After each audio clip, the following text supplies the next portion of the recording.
हमारे YouTube channel Ayushman भव पर आज हम लेकर आए हैं आपके लिए दिशा परीक्षण डायरेक्शन में second part third part sorry. और थर्ड पार्ट में आप लोग पढ़ेंगे। आज देखिए मैंने विभिन्न प्रकार के आपको क्वेश्चन कराए थे, आज हम उससे नए हटकर क्वेश्चन लाए हैं। जो देखिए हर पैटर्न के क्वेश्चन आपको हम करवा दे रहे हैं। बाकी आप एक्सरसाइज अपने किसी भी बुक से या हमारे टेलीग्राम चैनल पर भी दे सकते हैं, ठीक है। और हम आज लेके आए हैं आपके लिए रीजनिंग का डायरेक्शन, और इसमें हमारा पहला क्वेश्चन है, ध्यान से पढ़िए इसे। शेखर अपने मकान से 8 किलोमीटर चलता है, फिर बाईं तरफ घूमता है और 15 किलोमीटर चलता है। यदि अब वह पूर्व दिशा में जा रहा है तो वहाँ से उसके मकान से सीधी दूरी ज्ञात कीजिए। तो शेखर अपने मकान चलता है। मैंने कहा जब कभी भी यहाँ से स्टार्टिंग में कोई भी डायरेक्शन ना दिया गया हो तो उसे हम उत्तर मान लेते हैं। तो शेखर चला कहाँ? शेखर चला आपके उत्तर सीधे। फिर वो बाईं ओर घूमता है। क्लॉकवाइज होता है तो हम दाईं ओर घूमते हैं, एंटी क्लॉकवाइज होता है तो हम बाईं ओर घूमते हैं। तो हमें कहाँ घूमना है? हमें बाईं ओर घूमना है, ठीक है। और देखिए ये जो चला कितना चला? 15 किलोमीटर की दूरी तय करी इसने। फिर वह पूर्व दिशा में, फिर वो क्या करता है? और यदि अब वह पूर्व दिशा में जा रहा है तो वहाँ से उसके मकान की सीधी दूरी ज्ञात कीजिए। तो क्या हुआ? अपने मकान से यहाँ चला 8 किलोमीटर और फिर बाएं मुड़ के चला 15 किलोमीटर। अगर ये दिशा पूर्व में जा रही है, हालांकि यहाँ डायग्राम में पश्चिम में जा रही है, लेकिन यहाँ क्वेश्चन के अकॉर्डिंग हम पूर्व में ही मानेंगे। अगर पूर्व में जा रही है तो ये दूरी यहाँ से ये दूरी कितनी होगी, ठीक है। ये दूरी जो होगी यहाँ से ये कितनी होगी?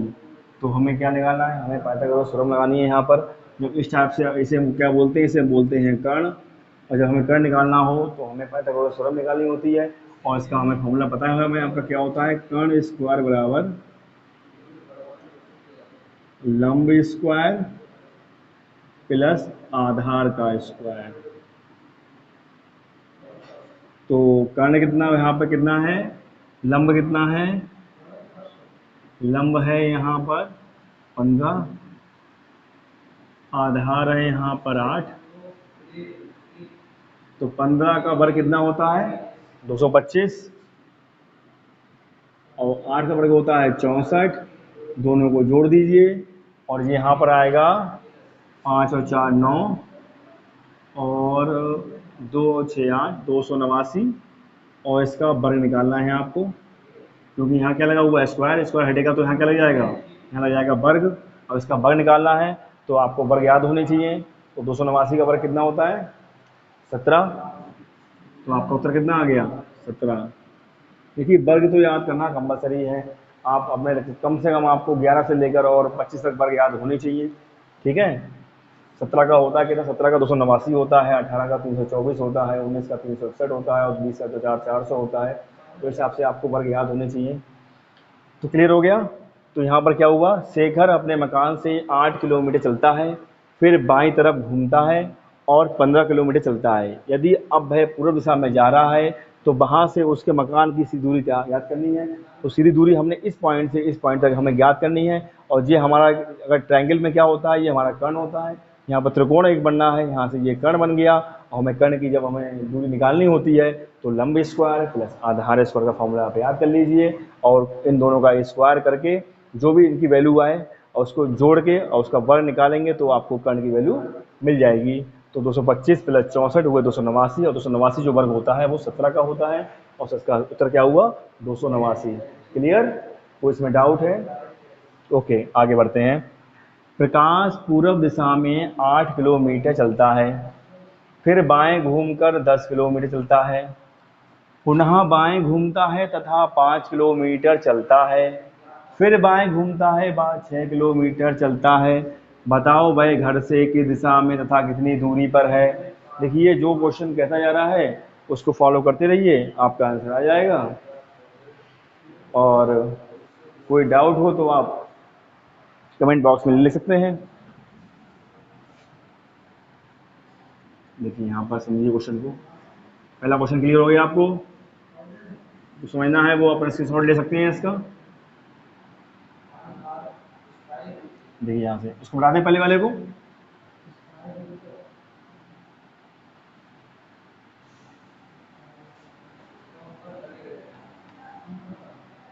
देखिए ध्यान से देखिए यहाँ पर अब प्रकाश जो है, यह मानते हैं पी, प्रकाश पूर्व दिशा में 8 किलोमीटर चलता है, 8 किलोमीटर पूर्व दिशा में चला, फिर बाएं घूमकर 10 मिनट चलता है, बायां यानी कि एंड का बाएं 10 किलोमीटर, पुनः बाएं घूमता है और 5 चलता है, 5 चल गया, फिर बाएं घूमता है और 6 चलता है, ये 6 किलोमीटर चल गया।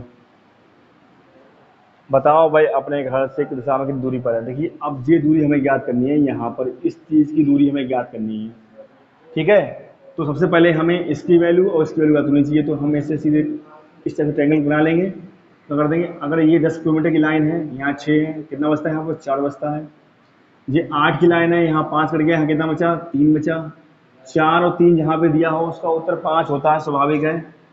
ये तो आपका मैंने शॉर्ट में बता दिया, जहाँ पर भी 4 और 3 दिया गया हो कर्ण उसका 5 ही होगा, ये बिल्कुल ही लॉजिकल है। और निकाल के भी देख लेते हैं हम लोग, कैसे निकालते हैं। ये कर्ण निकालना है हमें, तो 4 का स्क्वायर प्लस 3 का स्क्वायर किया, 4 चौक 16, 3 तिया 9, बचे 25, और 25 का वर्ग करेंगे तो 5 आएगा।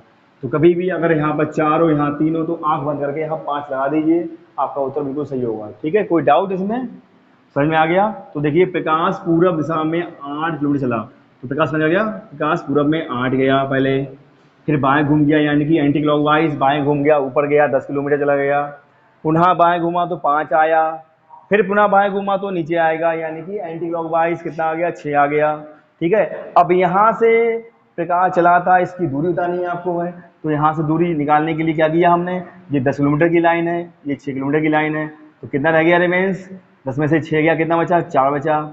ये पूरी लाइन 8 की है और यहाँ तक कितनी आई है लाइन, यहाँ ये 5 तक की लाइन आई है, तो 8 में से 5 कितना बचा 3 आया, तो ये 4 हो गया, ये 3 हो गया, तो कर्ण हमारा कितना निकल आया 5 निकल आया। क्लियर हो गया ये, कोई डाउट। नेक्स्ट क्वेश्चन,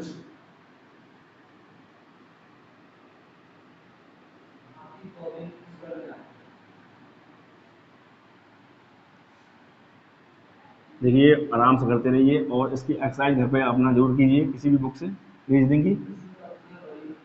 जब तक इतनी एक्सरसाइज करेंगे आपको क्वेश्चन के आंसर निकालने में उतना ही आसानी होगी। आगे बढ़ते हैं। राकेश सुबह के समय बगीचे में घूम रहा था, उसने देखा कि हेमंत जो उसके सामने से आ रहा है उसकी छाया राकेश के बाईं ओर पड़ रही है। तो बताइए राकेश किस दिशा में जा रहा है। देखिए छाया जब बाईं ओर पड़े, ये है छाया जब बाईं ओर पड़ेगी तो सूरज किधर निकलेगा, अगर सूरज निकलता है पूरब से, ठीक है, और जो व्यक्ति यहाँ पर खड़ा होगा सामने खड़ा होगा, तो जब यहाँ रिफ्लेक्ट पड़ेगा तो छाया इसके यहाँ कहाँ आएगी, इधर आएगी, बाईं ओर आएगी सुबह के। और सुबह क्या, सुबह के समय क्या होता है, पूरब से क्या निकलता है, सूर्य निकलता है। अब तो अगर यहाँ बाईं ओर इसकी परछाई पड़ेगी तो सामने कौन आ रहा है आपका, बस हेमंत उसके सामने से आ रहा है, तो हेमंत सामने आया, ठीक है, जो उसके सामने आता था उसकी छाया राकेश के बाईं ओर, तो इसकी छाया कहाँ पड़ रही थी, राकेश के बाईं ओर पड़ रही थी। तो कहने का मतलब ये है कि आपका जो हेमंत जो राकेश है वो कहाँ जा रहा था, राकेश के बाईं पड़ रही थी। बताओ राकेश किस दिशा में जा रहा था। अगर सुबह का समय है और राकेश की तरफ हेमंत की परछाई बाईं ओर पड़ रही है, तो सुबह के समय सूरज पूरब से निकलता है, और जब भी परछाई पड़ेगी तो वो कहाँ पड़ेगी, जब राकेश उत्तर की ओर जा रहा होगा तब परछाई राकेश के बाईं ओर पड़ेगी। तो इसका आंसर होगा उत्तर दिशा में जा रहा है कौन, राकेश। देखिए आपको सुबह और शाम का ध्यान रखना है। सुबह के समय जो सूर्य निकलता है वो पूरब में निकलता है, और पश्चिम में, शाम के समय पश्चिम में क्या होता है, अस्त होता है। इसे सूर्य का बहुत ध्यान रखिए कि सूर्य अगर सुबह निकलेगा तो वो सुबह के समय जा रहा है तो उसकी परछाई किधर होगी, बाईं ओर होगी। अगर वो शाम को आ रहा होता तो सूर्य पश्चिम से निकल रहा होता तो इसकी परछाई किधर होती, दाईं ओर होती। ठीक है, क्लियर हो गया। आगे तो क्या क्वेश्चन था आपका, राकेश सुबह के समय बगीचे में घूम रहा है, उसने देखा कि हेमंत जो उसके सामने से आ रहा है की छाया राकेश के बाईं ओर पड़ रही है, तो बताओ राकेश किस दिशा में जा रहा है। तो आपको दिशा क्लियर हुई होगी। यहाँ पर कोई भी अगर कोई डाउट हो तो आप कमेंट बॉक्स में लिखकर बता सकते हैं। आगे बढ़ते हैं हम। अगला क्वेश्चन है आपका, राम सुबह के समय बाजार जा रहा था, उसके बाईं ओर से बस आ रही थी, यदि बस की छाया दाईं ओर पड़ी तो राम की दिशा में जा रहा है। देखिए हमेशा ध्यान रखिए कि अभी क्या हुआ था, राकेश के क्या हुआ था, इसमें राकेश के बाईं ओर पड़ रही थी, अब इसमें क्या हुआ, राम के दाईं ओर पड़ रही है, और बस कहाँ से आ रही है, बाईं ओर से आ रही है। तो क्या होगा इसका, देखिए ध्यान से देखिए, जस्ट अपोजिट हो गया कि पहले यहाँ पर क्या था, यहाँ बाईं ओर पड़ रही थी छाया जी, और यहाँ कहाँ पड़ रही है, यहाँ दाईं ओर पड़ रही है, दाईं ओर छाया पड़ रही है। तो क्या हो गया, जस्ट अपोजिट हो गया। अगर यहाँ से जा रहा है तो बाईं ओर परछाई पड़ेगी, अगर यहाँ से आ रहा है तो कहाँ परछाई पड़ेगी, तो दाईं ओर पड़ेगी, परछाई पड़ेगी। ठीक है, और मॉर्निंग का समय है तो सूर्य तो पूरब से निकलेगा ही निकलेगा। ठीक है, तो अब जो जब दाईं ओर पड़ रही है तो इसका मतलब ये है कि वो दक्षिण की ओर जा रहा है। बाईं ओर पड़ती तो क्या होता, वो उत्तर की ओर जाता। क्लियर हो गया। तो क्या होगा, इसका उत्तर क्या होगा कि राम किस दिशा में जा रहा है, तो राम दक्षिण दिशा में जा रहा है। अगर यही परछाई इसके बाईं ओर पड़ती तो ये उत्तर दिशा में जा रहा होता। क्लियर, कोई डाउट, इन क्वेश्चन में कोई डाउट है। ठीक है, अब हम आगे बढ़ते हैं। देखिए क्वेश्चन नंबर 5, एक ट्रेन दक्षिण में जा रही है, उसका वेग हवा में पूर्व दिशा से आ रहा है, यदि ट्रेन धुआं छोड़ता है तो वह किस दिशा में जाएगा। तो ध्यान से देखिए, अगर ट्रेन दक्षिण में जा रही है, हवा पूरब से आ रही है, तो धुआं उसके विपरीत जाएगा, यानी कि अगर हवा पूरब से आएगी तो धुआं पश्चिम में जाएगा, और हवा पश्चिम से आएगी तो धुआं पूरब में जाएगा। तो यहाँ पर ध्यान रखना है आपको कि हवा किधर से आ रही है। तो ट्रेन जा रही दक्षिण में, हवा आई पूरब से, धुआं गया पश्चिम में, तो इसका उत्तर होगा आपका पश्चिम। क्लियर हो गया आपके लिए। तो एक ट्रेन कहाँ गई, दक्षिण में जा रही है तथा उसका वेग से हवा पूर्व दिशा से आ रही है, यदि ट्रेन धुआं छोड़ती है तो जाएगी, तो इसका उत्तर होगा आपका पश्चिम दिशा में जाएगी। ठीक है, इस क्वेश्चन का स्क्रीनशॉट ले लीजिए और आगे बढ़ते हैं। Question number 6,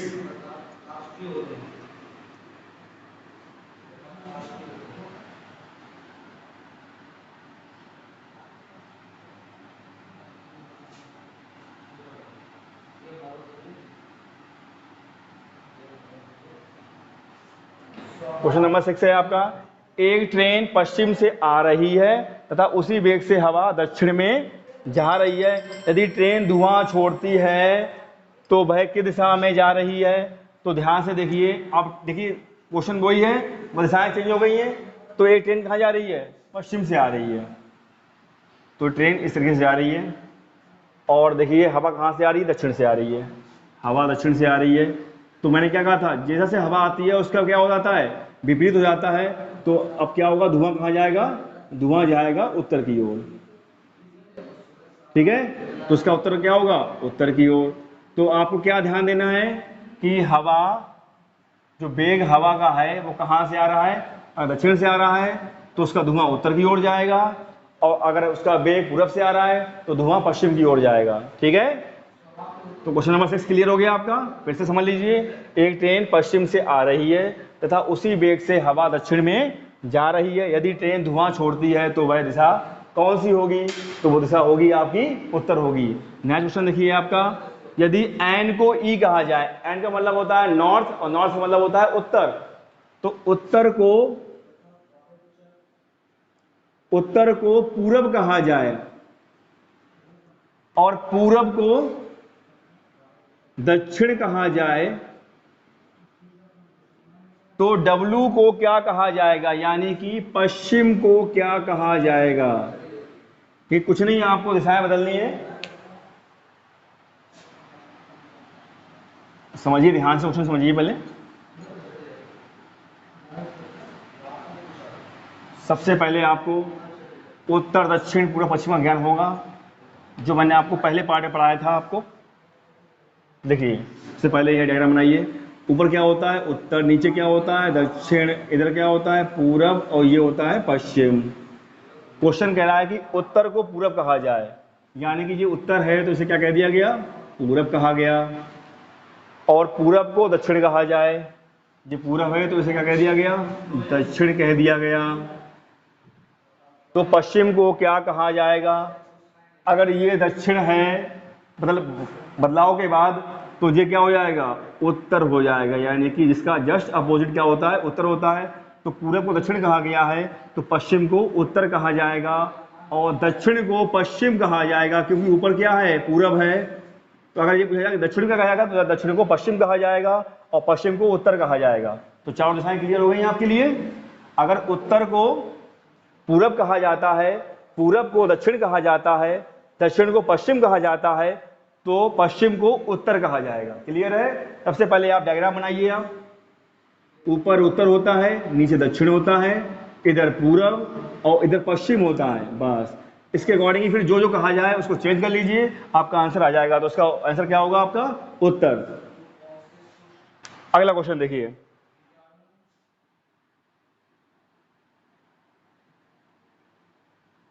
question number 8।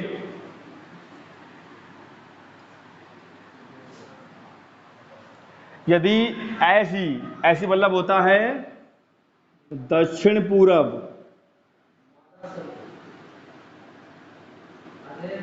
दक्षिण पूरब को दक्षिण कहा जाए, और नॉर्थ वेस्ट मतलब होता है उत्तर पश्चिम।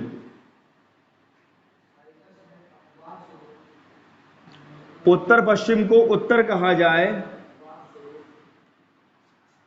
तो नॉर्थ ईस्ट मतलब कि उत्तर पूरब को क्या कहा जाएगा। वही सेम क्वेश्चन है, बस थोड़ी दिशाएं बदली हुई हैं और थोड़ा सा घुमा दिया है। देखिए डायग्राम बना लीजिए।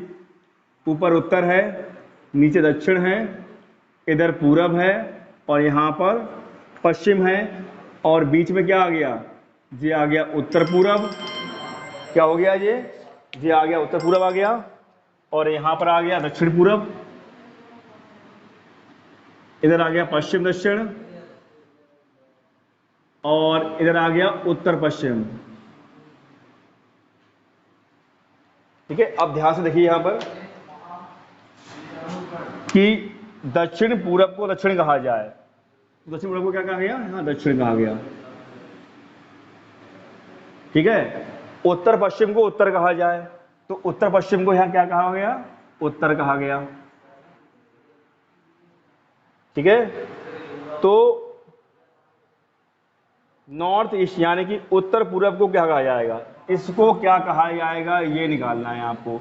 देखिए आपने ध्यान से देखिए, जब उत्तर के दाईं ओर पूरब होता है और उत्तर के बाईं ओर पश्चिम होता है, तो उत्तर के दाईं ओर क्या होगा, दिशा अगर ये होगी तो उत्तर के दाईं ओर क्या होगा, पूरब होगा, तो इसे क्या कहा जाएगा, पूरब।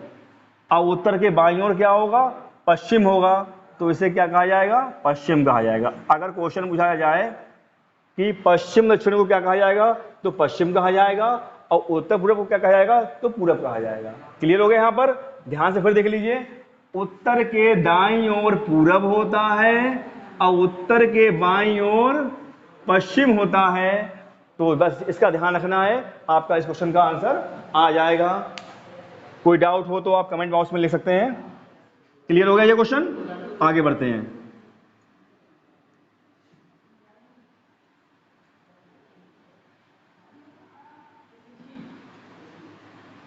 अगला क्वेश्चन है आपका, P Q के उत्तर की ओर है। P जो है Q के उत्तर की ओर है। Q के उत्तर की ओर क्या हो गया, P हो गया। M Q के पश्चिम की ओर है, तो M क्या है, Q के पश्चिम की ओर। तो Q अगर यहाँ है तो M कहाँ हो गया, पश्चिम में इधर हो गया। ठीक है, पश्चिम की ओर है। तो बताओ M से P की दिशा में है, M से P की दिशा में है, तो ये देखिए यहां से दिशा निकालनी है। ये हो गया उत्तर और ये हो गया पूरब, और बी दिशा क्या होती है, उत्तर पूरब दिशा होती है। तो क्या उत्तर निकला आपका, उत्तर पूरब। क्लियर हो गया। फिर समझ लीजिए, यदि P Q के उत्तर की ओर है, M Q के पश्चिम की ओर है, तो बताओ कि M से P की दिशा में होगा। तो देखिए P क्या हो गया, P यहां पर है और Q के कहा, उत्तर की ओर है, तो Q से उत्तर की ओर P हो गया। M Q के पश्चिम में है, तो अगर पश्चिम ये होता है और Q उसका कहाँ हो जाएगा, इसका पूरब में हो जाएगा। तो पूरब में Q, M पश्चिम में हो गया, P उत्तर में हो गया और Q दक्षिण में हो गया। तो क्या निकालना क्या है, P M जो है P से, M से P की दिशा में है, तो ये निकालना, ये दिशा कौन सी होगी। तो ये दिशा होगी, ऊपर उत्तर होता है, इधर पूरब होता है, बीच की दिशा कौन सी होती है, उत्तर पूरब होती है। तो आपको ये सीरीज समझ में आई होगी। कुछ और थोड़े टॉपिक रह गए हैं, वो आपको हम नेक्स्ट पार्ट में पढ़ाएंगे आपको। तो आज के लिए इतना ही, और अगर आप चाहते हैं हमारे आयुष्मान भव यूट्यूब चैनल पर ज्वाइन करने के लिए, तो आप आज ही हमारे चैनल को सब्सक्राइब करें, लाइक करें और कमेंट करें। और देखिए, अभी हम लोग ऑफलाइन चैनल से भी जुड़े हुए हैं और ऑनलाइन चैनल से भी जुड़े हुए हैं। तो अगर आपको ऑफलाइन क्लास लेनी है तो हमारे चाणक्य इंस्टीट्यूट बदायूं में भी आ सकते हैं और हमारी क्लास को ज्वाइन कर सकते हैं। और अगर आपको ऑनलाइन क्लास देखनी है तो आप आयुष्मान भव के यूट्यूब चैनल पर जाकर सब्सक्राइब कीजिए। तो आपको रीजनिंग की, मैथ की, जीएस की, ये सभी क्लासें आपको बहुत आराम से देखने को मिलेंगी और बिल्कुल निःशुल्क हैं, इसमें कोई भी चार्ज नहीं पड़ेगा। तो इसीलिए बिल्कुल भी देखना ना भूलें, आज ही सब्सक्राइब करें। बहुत बहुत धन्यवाद। जय हिंद, जय भारत।